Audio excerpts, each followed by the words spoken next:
कौन सी चीज़ खानी चाहिए, कौन सी चीज़ नहीं खानी चाहिए, वो उसके गुणवत्ता के ऊपर तय होनी चाहिए कि उसका क्वालिटी क्या है, दर्जा क्या है, उसके मानक क्या होने चाहिए, उसके अंदर कौन से पदार्थों का उपयोग किया जा रहा है।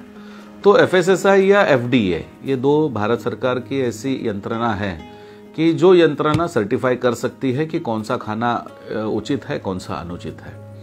लेकिन बड़े दुर्भाग्य की बात है कि हमारे देश में जो अपने आप को सेक्युलर कहता है, सेक्युलर कॉन्स्टिट्यूशन की हमारे यहाँ पर दुहाइयाँ दी जाती है, ऐसे परिस्थिति में एक धर्म के आधार पर अलग सर्टिफिकेशन चालू हुआ है और ये सर्टिफिकेशन है, ये हलाल सर्टिफिकेट है।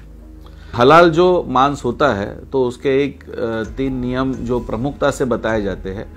एक तो है कि जो कसाई है वो इस्लाम का पालन करने वाला होना चाहिए, एडल्ट होना चाहिए।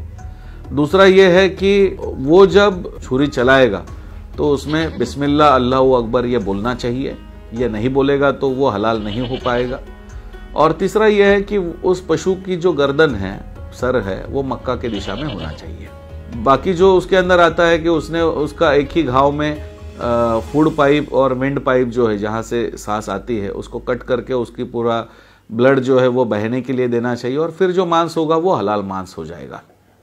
भारत में ऐसे कुल मिलाकर के 2-4 ऑर्गेनाइजेशंस है कि जिनको ये सर्टिफिकेट देने की अथॉरिटी मिली है। इसके अंदर एक है जमीयत उलेमाए हिंद, दूसरी है जमीयत उलेमाए महाराष्ट्र, फिर हलाल इंडिया, हलाल सर्टिफिकेशन इंडिया। मतलब ये प्राइवेट इंस्टीट्यूशंस है, ये ट्रस्ट है और ये हलाल सर्टिफिकेट डिस्ट्रीब्यूट कर रही है। जबकि भारत सरकार की FSSAI और FDA जैसी बड़ी बड़ी ऑर्गेनाइजेशंस है यहाँ पर, तो उसके सिवाय प्राइवेट ऑर्गेनाइजेशन काम कर रही है और वो कह रही है कि कौन सा खाना हलाल है और कौन सा नहीं है। और यहां से मीट से लेकर के ये हलाल जो है वो सर्टिफिकेशन प्रारंभ हो गया।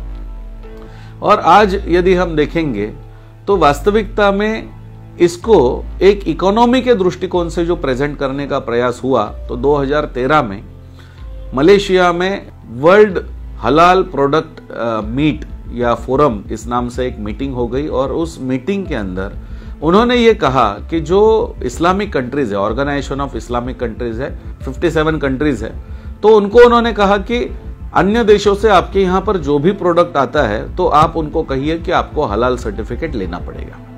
और ये हलाल सर्टिफिकेट जो लेना पड़ेगा वो हलाल सर्टिफिकेट मुस्लिम ऑर्गेनाइजेशंस देंगे और इससे उनकी इकोनॉमी बेहतर हो सकती है। अब जब ये कॉन्सेप्ट आ गई तो धीरे धीरे उन्होंने बहुत सारी चीजों में बदलाव किए। पहले मेकअप जो है या श्रृंगार करना जो है, संगीत जो है, ऐसे बहुत सारी चीजों के ऊपर पाबंदी थी। और इकोनॉमी डेवलप करने के दृष्टिकोण से यहाँ पर हम देखते हैं कि उन्होंने धीरे धीरे इसको व्यापक करना प्रारंभ कर दिया। आज हलाल सिर्फ मांस से संबंधित नहीं है, हलाल नमकीन मिल रहा है, हलाल 100% वेजिटेरियन फूड मिल रहे हैं। हल्दीराम का जो आपको भुजिया मिलता है वो भी आपको हलाल सर्टिफाइड मिल रहा है। यहाँ से लेकर के मतलब खाने पीने की चीज़ों से लेकर के कोल्ड ड्रिंक्स हलाल मिल रहे हैं। कोल्ड ड्रिंक्स के बाद आज बहुत सारी कॉस्मेटिक्स की चीज़ें हैं, काजल हलाल मिल रहा है, टूथपेस्ट हलाल मिल रही है, मेकअप का किट जो है, नेल पेंट हलाल मिल रही है। पहली बार ऐसे हुआ है कि केरल राज्य में कोची में एक रेसिडेंशियल कॉम्प्लेक्स बन रहा है।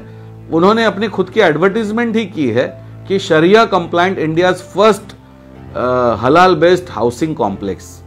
एक इकोनॉमी को डेवलप करने के दृष्टिकोण से ये सारी बातें आज हो रही है कि जो खाने पीने से या क्या खाना है, क्या प्रतिबंधित है, वहां से लेकर के आज ये इतना बड़ा हो गया है कि हलाल 100% हलाल डेटिंग वेबसाइट्स है, mingle.com है, हलाल हॉस्पिटल्स है, हलाल टूरिज्म है। तो यहां तक जाकर के हलाल की कॉन्सेप्ट आज बढ़ गई है और इसके माध्यम से बहुत बड़ा पैसा इस इकोनॉमी में इकट्ठा किया जा रहा है। मेरा तो मानना यह है कि एक तरीके से ऐसे हो गया कि औरंगजेब के समय पर यदि आपको हिंदू रहना है तो जिजिया टैक्स देना है। वैसे एक नॉन इस्लामिक कंट्री यदि इस्लामिक कंट्री में कुछ भेजना चाहती है तो आपको हलाल सर्टिफिकेट लेना पड़ेगा और उसके लिए 21,500 रुपया देना पड़ेगा। It is kind of a tax. ये तो एक तरीके से ऐसे हो गया कि आज सेक्युलर देश में रह करके हम जिजिया पे कर रहे हैं और ये पैसा बहुत बड़ी मात्रा में आज जमीयत उलेमा हिंद जो है भारत में जो विभिन्न जगह पर जो टेररिस्ट अटैक हुए हैं, बॉम्ब ब्लास्ट हुए हैं, तो उसमें जो मुस्लिम आतंकवादी पकड़े गए हैं या जो अपराधी उसके अंदर है, तो उनकी केसेस चलाने के लिए जमीयत उलेमा हिंद सहायता कर रही है। ये जो जमीयत उलेमा हिंद का इतिहास जो है कि 1919 में ये ऑर्गेनाइजेशन बनी, करीब करीब 100 साल की आज ये ऑर्गेनाइजेशन है, बहुत ताकतवर ऑर्गेनाइजेशन है भारत में। ये ऑर्गेनाइजेशन का ही एक फैक्शन बना जमीयत उलेमाए इस्लाम, और उसने बैरिस्टर जिन्ना को सपोर्ट किया, विभाजन के समय पर सपोर्ट किया, और वो फिर पाकिस्तान में चली गई। तब जमीयत उलेमा हिंद का कहना था कि नहीं, हम भारत में रहना चाहते हैं, भारत के हिंदुओं के साथ रहना चाहते हैं। आज वही जमीयत उलेमा हिंद भारत में पाकिस्तान से जो पीड़ित हिंदू आ रहे हैं उनके सपोर्ट में कानून जो बनाया जा रहा है उसके विरोध में काम कर रही है। अभी हाल ही में जमीयत उलेमा हिंद के बंगाल के जो अध्यक्ष है सिद्दीकुल्लाह चौधरी, उन्होंने पब्लिकली ये कहा था कि अमित शाह को हम कलकत्ता एयरपोर्ट के बाहर पैर रखने नहीं देंगे।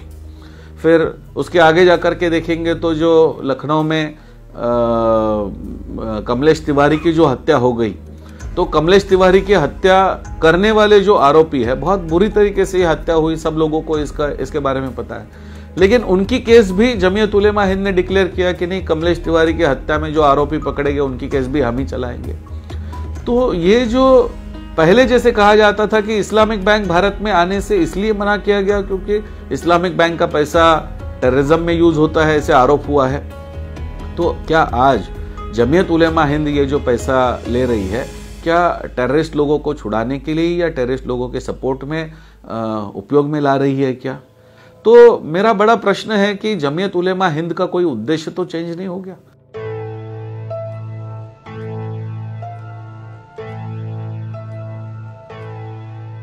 हलाल सर्टिफिकेशन लेने से या हलाल सर्टिफाइड भोजन से एक बहुत बड़ी बात हो रही है कि यहाँ पर बेरोजगारी जो है वो एक बड़ी मात्रा में बढ़ सकती है, या वहाँ पर से एक रिलीजियस डिक्टेटरशिप प्रारंभ हो सकती है। ये इसलिए हो सकती है क्योंकि जैसे मांस का व्यापार जो है वो, जैसे पहले हिंदू समाज में खटीक समाज था या अन्य भी कोई समाज थे, तो ये सारे जो है वो मांस के व्यापार में थे। लेकिन जब हलाल शब्द आता है तो हलाल का फर्स्ट क्राइटेरिया ही आता है कि जो व्यक्ति इसे बना रहा है या जो मीट जो है वो बना रहा है वो एडल्ट मुस्लिम होना चाहिए, इस्लामी कानून का पालन करने वाला होना चाहिए। तो फर्स्ट क्राइटेरिया में ही ये स्पष्ट हो जाता है कि यहाँ पर यदि वही चीज यदि खटीक समाज से कोई है या अन्य कोई समाज से वो व्यक्ति है तो वो उसने जो मीट बनाया है वो तो हलाल सर्टिफाइड होगा ही नहीं, और यदि हलाल सर्टिफाइड नहीं होगा तो उसका मीट वहाँ पर नहीं जा पाएगा। तो इस एंगल से यदि देखेंगे तो इससे जो हमारे हिंदू समाज के शेड्यूल कास्ट या शेड्यूल ट्राइब के जो हमारे बंधु है तो उनके ऊपर बेरोजगारी आ रही है, वो बेरोजगार हो रहे हैं क्योंकि उनका खाना जो है वो कोई नहीं ले रहा है। जैसे मैं आपको एक उदाहरण के लिए बता दूं तो मैकडोनल्ड्स इंडिया या आप KFC ले लीजिए, ये इनके इंडियन जो आउटलेट्स है तो उन्होंने बहुत स्पष्टता से कहा है कि हमारा जो पूरा खाना जो है वो हलाल सर्टिफाइड ही है भारत में। तो मेरा प्रश्न ये है कि यदि मैकडोनल्ड्स इंडिया में तो कोई मुस्लिम ही जाते ऐसे नहीं है, सभी धर्मों के लोग जा रहे हैं, सभी पंथ के लोग जा रहे हैं, तो वहां पर यदि मुझे सिर्फ हलाल खाना ही मिलेगा तो वो हलाल सर्टिफिकेशन वाला लेंगे, और हलाल सर्टिफिकेशन वाला लेंगे तो उसका मतलब तो बहुत स्पष्ट हो गया कि वो कोई हिंदू के हाथ से जो मीट है वो तो लेंगे नहीं वहां पर। तो यदि वहां से ये नहीं लेंगे तो इससे तो ये हो गया कि उसका तो मांस बिकेगा नहीं। तो एक तरीके से धीरे धीरे हम देख रहे हैं कि ये इकोनॉमी केवल बढ़ रही है ऐसे नहीं है, तो इस इकोनॉमी के आधार पर एक बहुत बड़ा प्रयास ये है कि इसके माध्यम से हिंदू समाज या हिंदू समाज के अंदर जो पिछड़ा वर्ग है तो उसको अलग करने का या उसको रोजगारी से तोड़ने का भी षड्यंत्र यहाँ पर दिखाई देता है। बहुत सारे ऐसे जो मल्टीनेशनल कंपनीज है जो फूड से रिलेटेड है, तो ये सारी जो कंपनीज है इनको अपना सामान जो है वो विदेश में या इस्लामिक कंट्री में बेचना है, या यहाँ पर उनको मुस्लिम ग्राहक चाहिए तो वो हलाल सर्टिफिकेट की बात कर रहे हैं या हलाल फूड जो है वो अवेलेबल करवा रहे हैं। लेकिन यहाँ पर बहुत बड़ी एक सेक्युलर देश में हमारे यहाँ पर इतनी बड़ी विडंबना है कि भारत की सरकार की जो एयर इंडिया है या भारत सरकार की IRCTC जो है, जो रेलवे में खाना देती है, ये इतनी बड़ी ऑर्गेनाइजेशन जो है, ये ऑर्गेनाइजेशन भी हलाल फूड ही मांग रही है, हलाल सर्टिफाइड फूड ही आज उनके यहाँ पर टेंडर में जा रहा है। तो इससे क्या हो रहा है? इससे एक तो आप कह रहे हैं कि नहीं, एक पर्टिकुलर धर्म का व्यक्ति है, उससे जो खाना होगा वही हम अलाउ करेंगे। तो आप तो एक पर्टिकुलर धर्म के व्यक्ति को तो नहीं दे रहे हैं। आज पोर्क तो सर्व नहीं हो रहा है रेलवे में, पोर्क तो सर्व नहीं हो रहा है एयर इंडिया में, या जो हिंदू जो परंपरा है या सिख हमारे जो बंधु है उनकी परंपरा है, झटका मीट उनके धर्म में अलाउड है, तो वो तो आप सर्व नहीं कर रहे हैं। तो जो 14% लोग हैं उनका जो डिक्टेट है कि मुझे हलाल खाना चाहिए, तो इसलिए आप बाकी सारे कम्युनिटी को हलाल खाना ही खिला रहे हैं। इससे बड़ी और विडंबना की बात है कि हमारा पार्लियामेंट या हमारी संसद जो है वो सेक्युलरिज्म का सबसे बड़ा केंद्र है, मंदिर उसको कहा जाता है। यहाँ पर जो फूड दिया जा रहा है, ये खाना जो दिया जा रहा है, ये खाना भी आ जा रहा है IRCTC की ओर से, भारतीय रेलवे वहाँ पर प्रोवाइड कर रही है उस पार्लियामेंट की कैंटीन में। तो पार्लियामेंट की कैंटीन के अंदर भी आपको जो खाना मिलेगा वो हलाल खाना मिलेगा। तो जहां पर हम कह रहे हैं कि सेक्युलरिज्म का मंदिर जो है वहां पर से ही ये प्रारंभ हो गया है, तो फिर बाकी जगह की क्या बात करें। और इससे भी और बड़ी बात यह है कि आज जो अपेडा, एक जो एग्रीकल्चर प्रोडक्ट्स को विदेश में भेजने के लिए भारत सरकार की, केंद्र सरकार की जो एक व्यवस्था है, तो इन्होंने तो अपना नियम ही बनाया है कि आपको कंपलसरी हलाल सर्टिफिकेट लेना ही पड़ेगा, तब जाकर के आप एक्सपोर्ट कर सकते हैं फूड। तो मुझे ये बड़ा प्रश्न है कि आज भारत से जो मीट एक्सपोर्ट हो रहा है, ये मीट करीब करीब 11 लाख टन मीट एक्सपोर्ट होता है भारत से, और इस मीट के अंदर 47% मीट जो है ये जाता है वियतनाम और वहां से चाइना। दोनों देश इस्लामिक देश नहीं है, दोनों देशों में कोई हलाल फूड की कोई आवश्यकता नहीं है या सर्टिफिकेट की कोई आवश्यकता नहीं है, जबकि अपेडा कहती है कि नहीं, आपको हलाल सर्टिफिकेट लेना ही पड़ेगा, तभी जाकर के आपको ये एक्सपोर्ट का लाइसेंस मिलेगा। तो जब मुझे वहां पर जिस देश में एक्सपोर्ट करना है वो खुद देश नहीं मांग रहा है, वो मुस्लिम देश है ही नहीं, तो फिर मैं ये क्यों दे रहा हूं। इससे 23,000 करोड़ का बिजनेस आज हम हलाल सर्टिफिकेट के हवाले कर रहे हैं। तो मेरी ये मानना है कि ये पिछले सरकारों के दरमियान ये जो षड्यंत्र के रूप में चालू हुआ है, आज सरकार बहुत अच्छे निर्णय कर रही है, 370 से लेकर के, राम मंदिर से लेकर के, तो सरकार का ध्यान इसके ऊपर भी जाना चाहिए। और ये जो पिछले सरकारों ने कुछ तंत्र बना करके रखे हैं कि वहाँ से हलाल ही प्रमोट हो, वहाँ से इस्लाम और शरिया को ही प्रमोट किया जाए, तो इसे बंद कर देना चाहिए। और भारत यदि वास्तविकता में सेक्युलर है तो पूरा सेक्युलर आप उसमें कर दीजिए। आप क्यों कोई माइनॉरिटी की डिक्टेटरशिप आप चला रहे हैं और उन्हें जो है वही सबको खाना पड़ेगा। कम से कम प्राइवेट ऑर्गेनाइजेशंस की बात हम छोड़े तो गवर्नमेंट ऑर्गेनाइजेशंस ने तो इसके ऊपर ध्यान देना चाहिए, और इसके लिए हम सरकार से मिलेंगे, सरकार को इसके बारे में अवगत भी करवाने वाले हैं।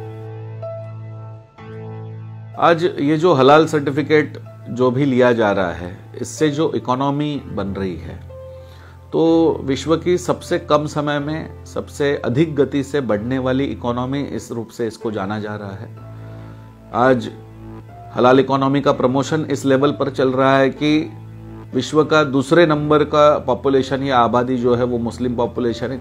तो हमें जो चीज चाहिए वो शरिया और हमारे इस्लामिक कानून के अनुसार हो, और इस लेवल पर इस इकोनॉमी को बढ़ाने का प्रयास चल रहा है। पिछले कुछ ही वर्षों में ये इकोनॉमी आज $2.1 ट्रिलियन यहां तक पहुंच चुकी है। भारत की आजादी के बाद 70 साल के उपरांत आज हम देख रहे हैं कि हमारी इकोनॉमी कहां पर $2.7 ट्रिलियन तक पहुंची है। तो हम ये देख रहे हैं कि इतने कम समय में इतना बड़ा उन्होंने जो कदम रखा है, इतनी बड़ी इकोनॉमी जो उन्होंने पैरेलल इकोनॉमी तैयार की है, तो इस लेवल पर ये व्यापार के दृष्टिकोण से ऐसे लगता है कि एक बहुत बड़ा षड्यंत्र है। और इसी के लिए हमारा ये सरकार से कहना है कि एक प्राइवेट ऑर्गेनाइजेशन जमीयत उलेमा हिंद है, जमीयत उलेमा महाराष्ट्र है या हलाल सर्टिफिकेशन बोर्ड है, ये प्राइवेट मुस्लिम ऑर्गेनाइजेशन किसी भारत की कंपनी को जो सारे सरकारी नियमों को लेकर के चल रही है उसे सर्टिफाई क्यों कर रही है। और इसके लिए यदि वास्तविकता में मुझे food safety and standards authority से मुझे सर्टिफिकेट लेना पड़ रहा है या FDA food and drugs authority से सर्टिफिकेट लेना पड़ रहा है, तो क्या इसके अंदर मेरे फूड के अंदर जो कंटेंट है क्या वो स्पेसिफाई नहीं करने पड़ते? हर जगह पर करने पड़ रहे हैं। तो जब मुझे FSSAI से सर्टिफिकेट है, मुझे FDA से सर्टिफिकेट है, मेरे फूड के अंदर, मेरे मेडिसिन के अंदर क्या कंटेंट है वो वहां पर लिखा हुआ है, तो अलग से मुस्लिम ऑर्गेनाइजेशन मुझे प्राइवेटली सर्टिफिकेट क्यों दे रहा है? और दे रहा है तो मुझसे 21,500 रुपया GST के अलावा क्यों ले रहा है? और इससे वो अपने धर्म का जो प्रचार है या धर्म की बातें वो बढ़ाने के लिए उपयोग में ला रहा है। तो हमारा भारत सरकार से मिलकर के भारत सरकार को हम इसके बारे में अवगत भी कराने वाले हैं कि यदि भारत से किसी को बाहर एक्सपोर्ट करना है और वहां पर हलाल सर्टिफिकेट जरूरी है तो ठीक है, लेकिन ये सर्टिफिकेट जमीयत उलेमा हिंद से मुझे ना लेना पड़े या मुझे हलाल इंडिया से ना लेना पड़े। ये सर्टिफिकेट मुझे जो है भारत सरकार से मिले। यदि ये हो जाए तो मुझे अलग से कोई पैसे देने की आवश्यकता ही नहीं होगी। और इसके द्वारा हम ये जो प्राइवेटली भारत में सेक्युलर व्यवस्था होने के बाद आज ये चल रहा है उसको कहीं हम रोक सकते हैं। नहीं तो कल ऐसे हो जाएगा, कहीं कोई जैन बोर्ड खड़ा हो जाएगा, वो कहेगा नहीं हम तो मांस खाते नहीं, हम हमारा सर्टिफिकेट देना शुरू कर देंगे। फिर और कोई बॉडी खड़ी हो जाएगी, वो कहेगी नहीं हम हमारे रिलीजन का सर्टिफिकेट देना शुरू कर देंगे। तो क्या हिंदू ने भी कल ये कहना पड़ेगा कि नहीं हम हिंदू फूड सर्टिफिकेट भी दे देंगे उसमें? आज हलाल सर्टिफिकेट का प्रभाव इतना बड़ा है कि जो योग गुरु स्वामी रामदेव जी है, पतंजलि आयुर्वेद को भी हलाल सर्टिफिकेट लेना पड़ रहा है। तो इतना बड़ी मात्रा में हलाल सर्टिफिकेट यदि हो रहा है तो इसकी यदि भारत सरकार तुरंत इसके ऊपर दखल दे और ये जो प्राइवेटली जो सर्टिफिकेट देना शुरू है उसको बंद कर दे और सरकार के द्वारा इसको प्रारंभ करे